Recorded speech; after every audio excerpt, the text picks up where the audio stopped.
भंडारा पवनी विधानसभा क्षेत्रात चौरंगी लढत पाहायला मिळत असून काँग्रेसचे बंडखोर उमेदवार माजी जिल्हाध्यक्ष प्रेमसागर गणवीर यांच्यामुळे पक्षाच्या उमेदवारांना चांगलाच घाम फुटला असून त्यांची डोकेदुखी वाढली आहे।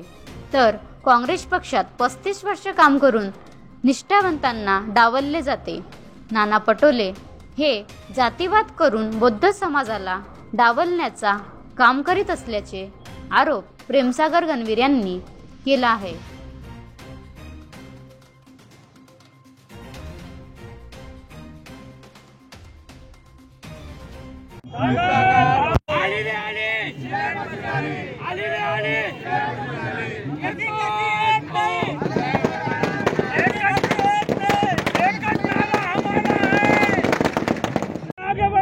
हम तुम्हारे साथ हैं। सिलाई मशीन, सिलाई मशीन, सिलाई मशीन। अगर भाव गणवीर आगे बढ़ो, हम तुम्हारे साथ हैं। अली रे अली।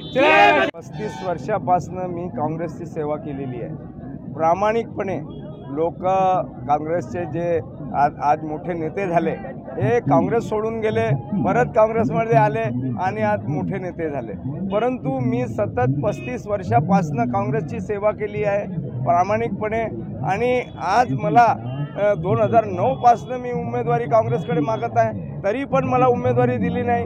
नाना पटोले हे जातीवाद करून बौद्ध समाजाला डावलण्याचं काम हे नाना पटोले नेहमी करत असतात आणि त्यामुळं आज या भंडारा जिल्ह्यातला बौद्ध समाज हा खूप नाराज झालेला आहे, नाना पटोलेवर खूप नाराज आहे। आणि याची फलश्रुती म्हणून तीनही विधानसभेमध्ये बौद्ध समाज एकवटला आहे आणि नक्कीच तीनही विधानसभेमध्ये काँग्रेसला धोका होऊ शकतो।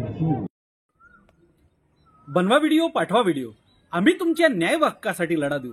ताज्या बातम्या व घडामोडींसाठी पाहत राहा फक्त महाराष्ट्र लाईव्ह न्यूज।